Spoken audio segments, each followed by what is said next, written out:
my name is Judith Brodnicki. I live in Omaha, Nebraska, which is kind of in the middle of the United States, more or less.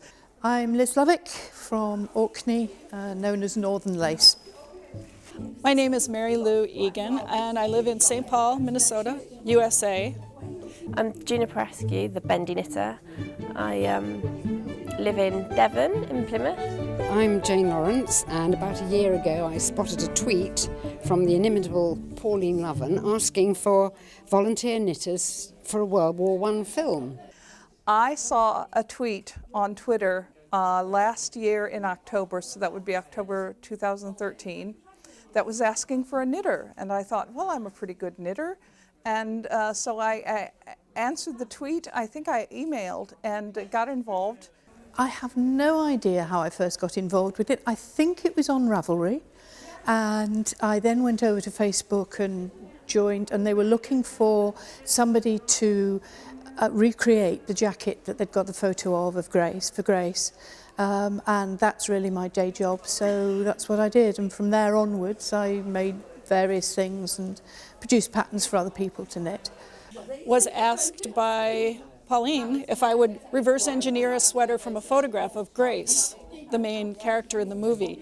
So it was very moving to do that, to look at her, and she's standing outside the stable with a horse that's just obviously had its saddle taken off, it's sweaty, and she's got a handkerchief in her pocket, and it felt very real to me to be able to look at that and then try to duplicate it. Knitted a couple of items that are about.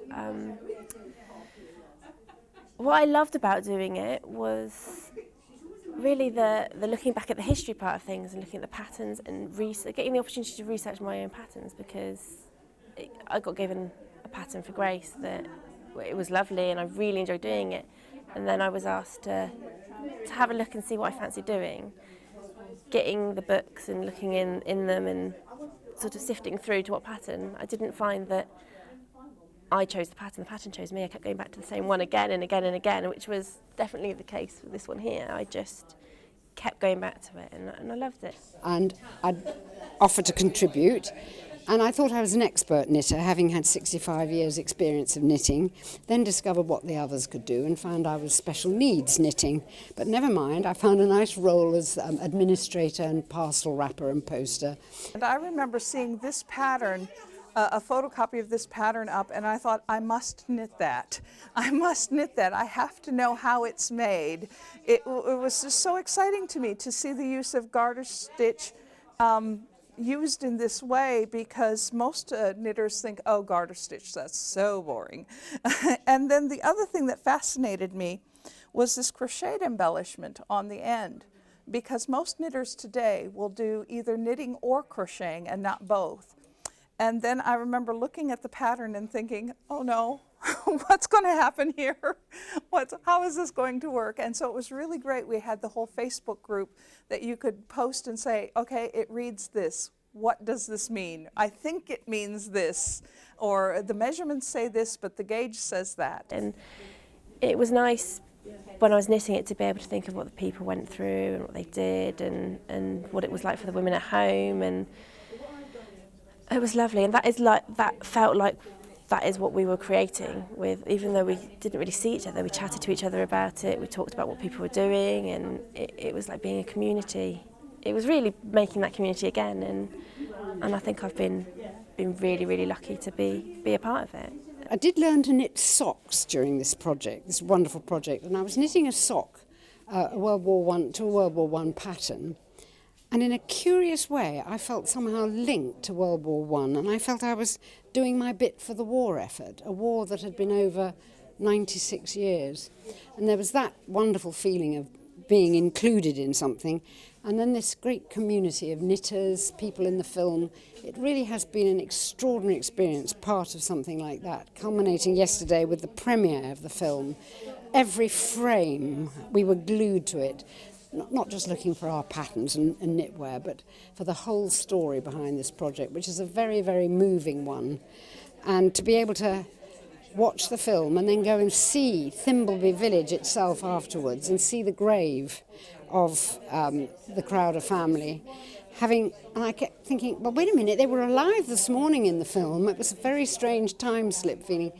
So it's being encapsulated in a bubble of 1914 to 1918 and finding a new online community. It's been a very, very special experience, and I'm most grateful to have been part of it. It was really fun, and to be part of just this whole exciting effort to bring history to life and to encourage other people to go back and look at their family photos, their archives. I had a great uncle that was in the Canadian Forces who was gassed and really sort of wandered around, never had a job, just would show up once in a while at my mother's house. That the war was so damaging to so many families, and this is just sort of a beautiful way to remember it and to try to have people look at those memorials in a new way. I mean, the film was just absolutely lovely, and it just had all come together, and it was so moving. It was so wonderful to be a part of. Nobody asks me to be a part of this stuff. I mean, in America, are you kidding? You have to be a member of a special union and connected 3 different ways to get involved. So it was just really lovely to get to knit things, to get to design, to get to meet people, and then to get to come here. You can't imagine how pleased I was when they said, let's have a book. It was an idea that came from the group, that people were realising how wearable so many of the patterns were. And so come about May, people said we ought to do a book, and then Pauline said, let's do a book. And all the publishers said, wonderful idea, but we can't possibly get it ready for November. So we did. We did it ourselves. And so Judith did the design, I was the editor, and Ellie, who is a friend of mine up in Orkney, is tech editor, and another designer, she did the tech editing. So we produced it in time.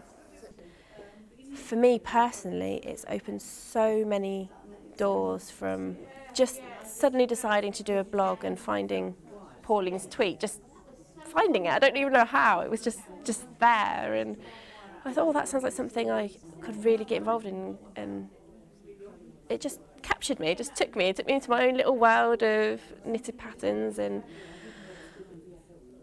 it just inspired me to do different things and use the patterns in different ways after, and as I was knitting them, what I could do with them and what wools I could use with them, and then other doors opened for me and people wanted items, and I was lucky enough to get an article in a magazine, and I was lucky enough to be part of this, so I feel very privileged and very thankful for giving me that opportunity to put myself out there, because I wouldn't have done it otherwise.